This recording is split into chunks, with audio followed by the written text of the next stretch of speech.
Hai, Assalamualaikum dan salam sejahtera. Bersama Titi Sinta hari ini kita akan lihat topik bab 10 iaitu pengurusan kewangan bagi matematik SSM tingkatan 4. Okey, jadi untuk bahagian yang pertama ada 3 perkara penting yang perlu kita tahu.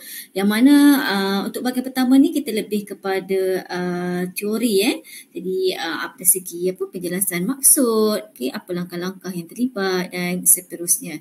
Jadi kita lihat apa yang kita nak belajar hari ini. Yang pertama kita nak melihat apa itu maksud proses pengurusan kewangan. Seterusnya kita nak mengenal pasti ada 5 langkah pengurusan kewangan, juga matlamat kewangan SMART. Apa itu S, M, A, R dan juga T. Jadi jom kita lihat satu persatu. Okey, pertama sekali pengurusan kewangan iaitu topik besar kita pada hari ini. Dia merupakan lanjutan daripada topik matematik pengguna iaitu yang dah awak semua belajar di tingkatan 3. Jadi untuk tingkatan 4 kita lebih menjurus kepada macam mana suatu pengurusan kewangan bagi individu ataupun syarikat lah. Jadi untuk maksud pengurusan kewangan merupakan suatu proses yang melibatkan pengurusan wang. Dia lebih kepada pengurusan wang. Wang itu datang daripada sumber pendapatan.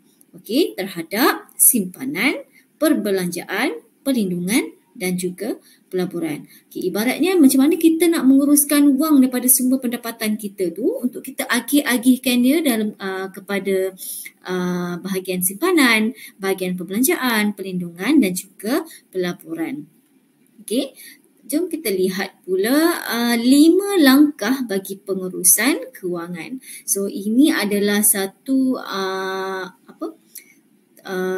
tata cara daripada step 1 hingga step yang kelima. Jadi kita akan untuk kali ini kita akan lihat secara teori dulu lah seperti yang saya cakap tadi. Jadi untuk part yang seterusnya baru kita akan fokuskan kepada pengiraan. Jadi kita lihat dulu langkah pertama bagi pengurusan kewangan ialah untuk menetapkan matlamat kewangan. Jadi dari situ kita lihat untuk menetapkan matlamat kewangan kita mesti merancang sesuatu itu mengikut keutamaan. Dan juga perancangan kita tu perlu lebih spesifik. Ada dua cara nak menetapkan matlamat kewangan, iaitu bergantung kepada apa jenis matlamat kita tu. Adakah menjurus pada jangka panjang ataupun jangka pendek. Jangka panjang ni selalunya tempoh dia 5 tahun. Macam tu 5 tahun ke atas lah. Contohnya perancangan untuk membeli rumah kediaman, perancangan untuk membeli kenderaan. Benda tu akan melibatkan perancangan dia punya proses kewangan tu dia lama. Tempoh dia lama, 5 tahun dan ke atas. Seterusnya matlamat untuk jangka pendek. Kalau jangka pendek ni kita lebih kepada kita punya perancangan untuk membeli sesuatu yang maksudnya yang harganya lebih murah, lebih kecil lah nilai dia. Contoh kita nak membeli handphone, nak membeli laptop, mungkin desktop, dan macam itulah. Jadi itu perbezaan antara matlamat pengurusan dari segi jangka masa panjang ataupun pendek.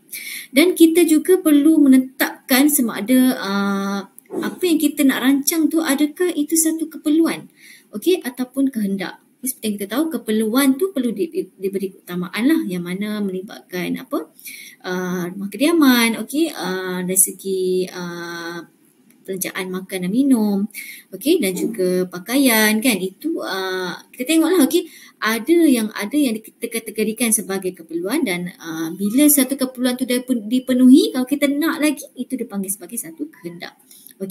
Dan kemudian kita perlu menetapkan matlamat kita tu seperti yang dah disediakan, iaitu kaedah penetapan matlamat secara SMART. Apa itu S, M, A, R dengan T? Itu yang kita akan lihat secara lebih jelas lah selepas ini.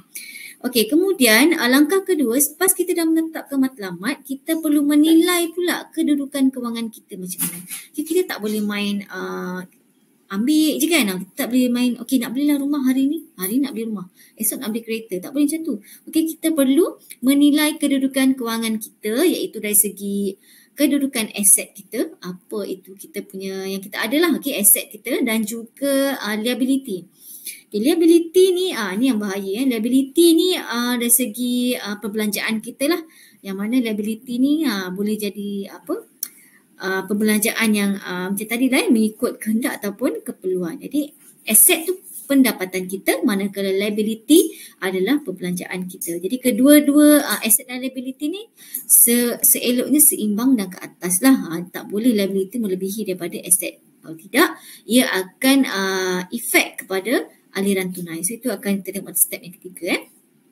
Okey, so bila kita dah menilai kedudukan kewangan kita, step yang ketiga kita perlu wujudkan pelan kewangan.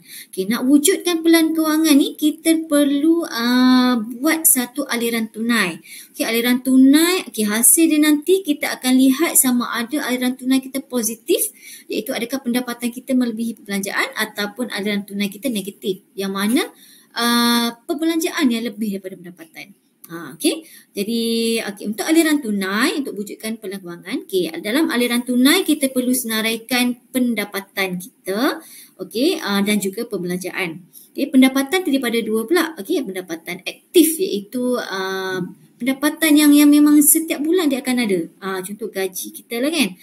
Manakala kalau pendapatan pasif ni seperti dividen, okey, dari segi imbuhan lain lah yang kita dapat, allowance, mungkin allowance yang kadang-kadang kita dapat kan, kadang kita tak dapat. Itu benda tu pasif lah. Okey, kemudian dari segi perbelanjaan ada tetap dan juga tidak tetap. Okey, perbelanjaan tetap ni contohnya seperti kita punya bayaran untuk loan pinjaman kenderaan, okey, pinjaman perumahan, itu tetap kan, fix setiap bulan kan. Okey, kalau perbelanjaan yang tidak tetap, ini contoh seperti kita punya kos untuk minyak kereta kan, kenderaan, okey. Kemudian mungkin segi belanja makan kan, mungkin bulan ni kurang sikit pada bulan hadapan, mungkin macam itulah. Yang benda tu tidak tetap. Kita tak boleh nak letakkan setiap bulan belanja makan mesti 300. Tak boleh macam tu. Benda tu dia akan berubah-ubah. Okey, yang keempat dari segi pelaksanaan pelan kewangan. Okey, untuk melaksanakan pelan kewangan, dia ada beberapa langkah yang kita akan lihat sebentar nanti. Dan apa tujuan kita nak laksanakan pelan kewangan ni? Tujuan ni adalah untuk mengelakkan pembaziran. Okay, dan last sekali, bila kita dah melaksanakan pelan kewangan, kita perlu kaji semula dan semak kewangan kita untuk pastikan aliran tunai sentiasa positif. Okay, jadi kita lihat sedikit untuk SMART ni, kaedah penetapan matlamat secara SMART, mana S tu adalah spesifik, M tu adalah measurable, boleh diukur, A tu adalah attainable, boleh dicapai, R realistik, boleh bersifat realistik, dan T adalah time bound, tempoh masa. Jadi SMART ni sebenarnya dia nak bantu seseorang individu tu untuk kawal perbelanjaan supaya capai matlamat kewangan yang kita hendak tu lah. So ini cikgu ambil sumber daripada buku teks. Okay. Untuk pengiraan ataupun cara kita nak tentukan suatu situasi perbelanjaan seseorang individu tu menepati SMART atau tidak, kita akan lihat daripada part yang kedua, bahagian kedua akan datang. Okey, kemudian ini langkah-langkah yang perlu diambil kira sebelum mewujudkan pelan kewangan. Ini yang step yang keempat tadi. Okey, yang mana ada 6 langkah-langkah yang ambil kira. Yang pertama, kita tentukan tujuan yang hendak dicapai. Okey, yang kedua, membuat anggaran awal. Okey, yang ketiga, mengira simpanan bulanan yang diperlukan untuk kita capai matlamat tu. Yang keempat, kita analisa tabiat perbelanjaan. Yang kelima, kita tetapkan tempoh masa. Dan yang keenam, kita tentukan strategi pendapatan yang akan membantu kita capai matlamat kewangan tersebut. So, ini ada 6 langkah dan kita akan lihat lebih lanjut di bahagian akan datang. Okey. Juga saya ambil sumber daripada buku teks ya. Okey, seterusnya, ini adalah contoh matlamat kewangan bagi seseorang individu. Contoh di umur 25 tahun, dia nak berkahwin dan perlukan RM15,000 untuk kos perkahwinan lah. Okey, di usia 30 tahun dia nak memiliki kenderaan sendiri iaitu berjumlah RM80,000, dan di usia 35 nak memiliki rumah sendiri yang mana RM50,000.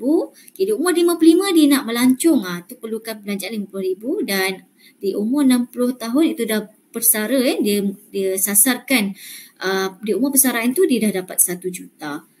So ini sama juga sumber daripada buku teks. Itu contoh matlamat kewangan bagi seseorang individu. Okey, kemudian sudah berakhir. Jadi seperti yang saya cakap tadi, untuk bahagian pertama kita lebih kepada teori. Jadi untuk bahagian seterusnya baru kita lihat bagaimana cara pengiraan untuk kaedah SMART dan juga yang lain-lain tadilah. Okey, jadi itu saja yang patut dicinta untuk bahagian yang pertama, pengurusan kewangan bagi Matematika SSM tingkatan 4 bab 10. Jumpa lagi dalam kelas akan datang. Terima kasih. Bye. Assalamualaikum.